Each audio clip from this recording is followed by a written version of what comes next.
शिवाय। हर हर महादेव। मित्रों, कैसे हैं आप सब? चैनल पे नए हैं तो विनम्रता से निवेदन करूंगा कि चैनल को सब्सक्राइब करें ताकि हमारे द्वारा बनाई हुई कोई वीडियो सबसे पहले आपको प्राप्त हो। वीडियो में दिखाई जाने वाली जानकारी यदि आपको अच्छी लगे, लाइक करें, शेयर करें, सब्सक्राइब करें ताकि बाकी भी जो हमारे सब्सक्राइबर्स नहीं है बंधुजन, वो भी वीडियो में दिखाई जाने वाले ज्ञान का लाभ प्राप्त कर सकें और जो हमारा सनातन वैदिक प्रचार है वो यूं ही चलता रहे। मित्रों, एक प्रश्न और एक बात जो बहुत जगह सुनने को मिलती है, लेकिन बहुत कम लोग जो हैं वो डिटेल में इसके बारे में बात करते हैं और छोटा सा तर्क देके बात को ख़त्म कर देते हैं। आज थोड़ा सा लंबी चर्चा करेंगे क्योंकि बहुत सारे लोग जो हैं वो, चाहे वो तांत्रिक हैं, चाहे वो पंडित हैं, चाहे वो गृहस्थ हैं, चाहे वो सन्यासी हैं, सब कहीं ना कहीं ये जानते हैं कि भगवान शिव जो है वो ज़्यादातर एकांतवास करते हैं और शमशान में उनका वास है। कैलाश तो उनका एक स्थायी आवास है ही है, लेकिन कहते हैं कि ज़्यादातर भगवान भोलेनाथ जो है वो भी यहाँ वहाँ रमण करते रहते हैं अपने भक्तों के लिए और शमशान में उनका ज़्यादा वास बताया जाता है। लेकिन क्या कारण है जो महादेव जो कहते हैं कि सबको देने वाले हैं, वो क्यों शमशान में अकेले वास करते हैं, क्यों भोलेनाथ एकांत वास करते हैं?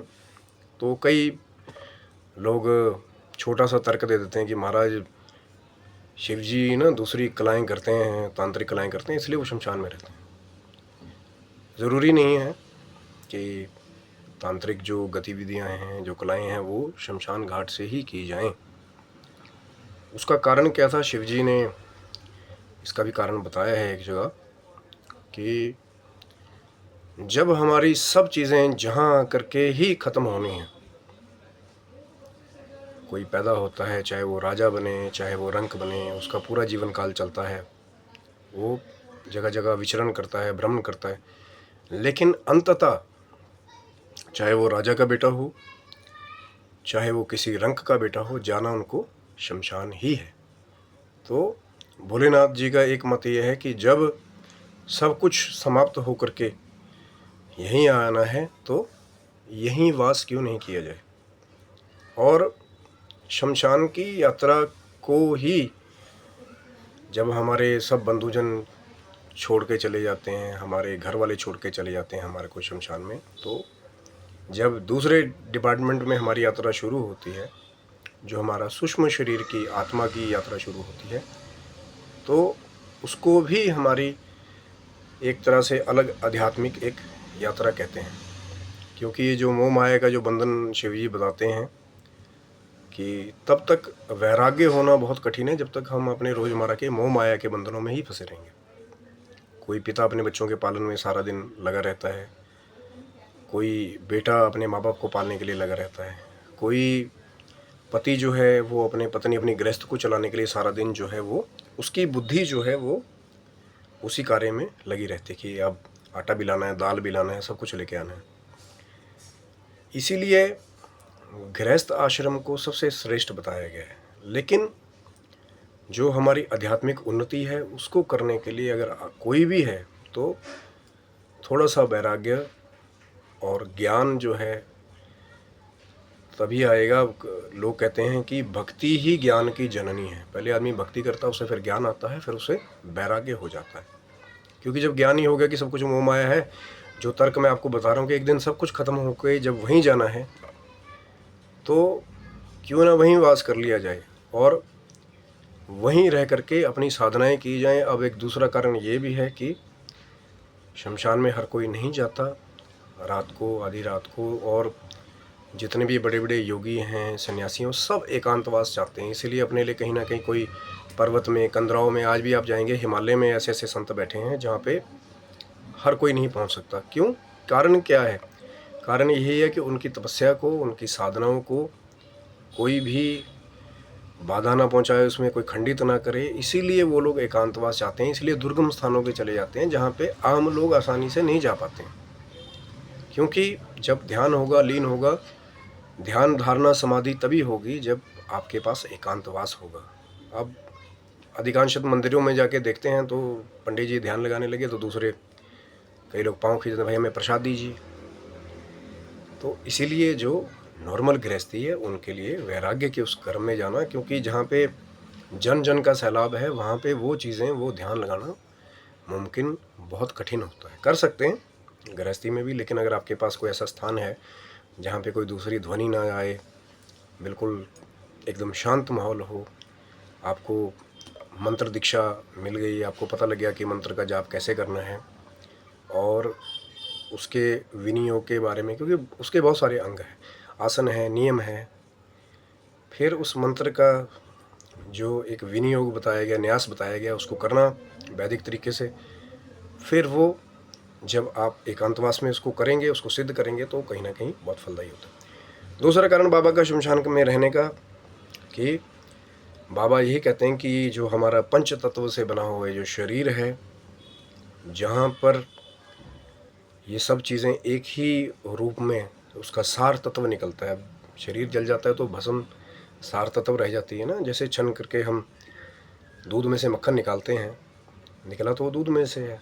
तो ऐसे ही जब हमारा ये पंच तत्वों से बना हुआ जो शरीर है, जब अग्नि में इसका होम किया जाता है तो वो जो भस्म रह जाती है, वो उसे बाबा कहते हैं कि ये सबसे पवित्र चीज़ है, क्योंकि ये पंच तत्वों का सार है। अग्नि, वायु, जल, पृथ्वी, आकाश, जिन तत्वों के द्वारा हमारा शरीर निर्मित है, उन सब तत्वों का सार है। तो इसलिए भी बाबा जो है शमशान में रहते हैं, वहाँ उस भस्म को, वो जो हमारे पंच तत्वों का सार है, उसको अंगीकृत करते हैं। अब बहुत सारे लोग हैं उसमें, बार बार यही बताया जाता है कि अब इंटरनेट पे तो बिना ज्ञान के लोग कई कुछ छाप देते हैं, यहाँ से मशान की राख ले आओ जी, उसके घर में डाल दो, ये कर दो, वो कर दो। गलत क्रियाएं करेंगे और गलत आपका भाव रहेगा तो उससे कभी भी आपको सुख प्राप्त नहीं होगा। ये प्रकृति है, जैसा आप देंगे वैसे ही आपको मिलेगा। जब आप किसी दूसरे की मदद करेंगे, किसी असहाय की मदद करेंगे, तो किसी न किसी रूप में प्रभु आपकी मदद ज़रूर करते हैं।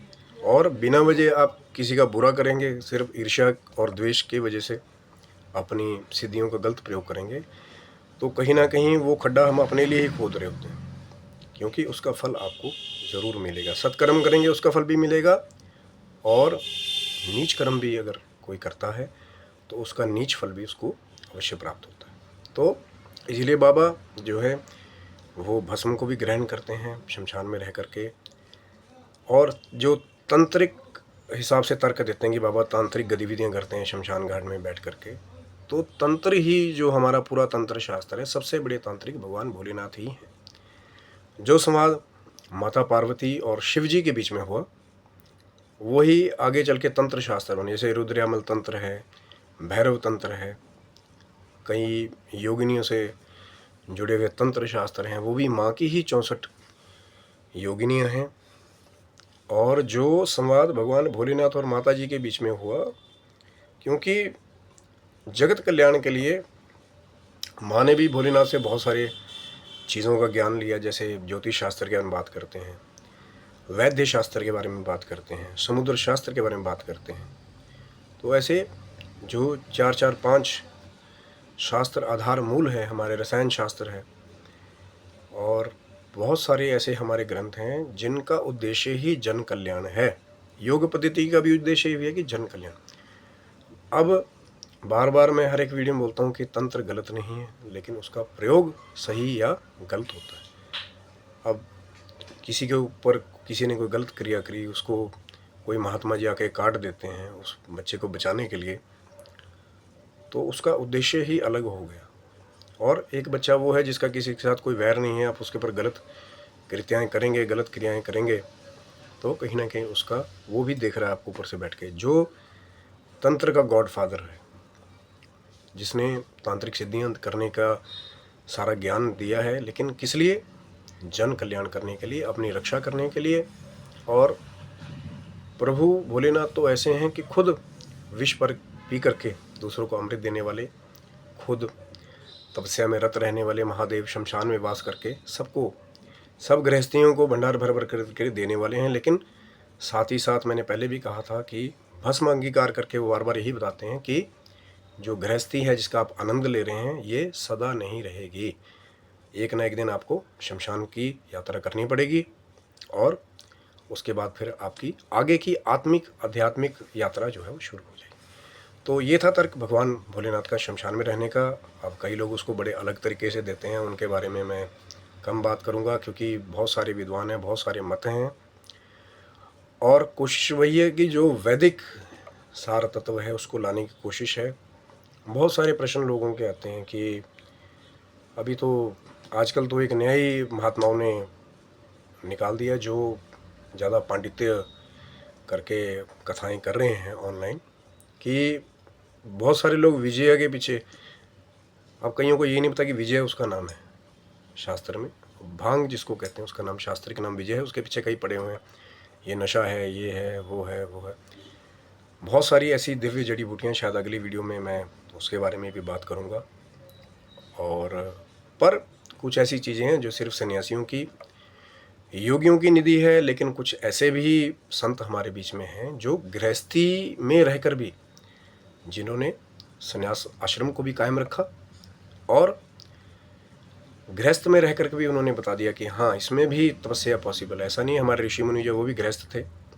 सबसे बड़े हमारे श्री भोलेनाथ जी महाराज जो खुद गृहस्थी हैं लेकिन सन्यास के सबसे बड़े शिरोमणि हैं। तो ये था मित्रों वीडियो, आशा करता हूँ कि आपको वीडियो अच्छा लगा होगा। वार्तालाप और भी लंबा हो सकता है पर इस कलिकाल में समय थोड़ा सा कम होता है, इसीलिए जो है सबका समय का हिसाब से देख करके ही हमारी भी कोशिश ये होती है कि थोड़े से समय में आपको वो सार निचोड़ ला करके वो आपको दिया जाए, ताकि ज्ञान भी आपको मिले और आपका समय भी जो है आप उसको भी मैनेज कर पाएँ। आप स्वस्थ रहें, मस्त रहें, भगवान भोलेनाथ करें उनकी कृपा आपके ऊपर सदा बनी रहे और आप ऐश्वर्य से परिपूर्ण रहें। हर हर महादेव।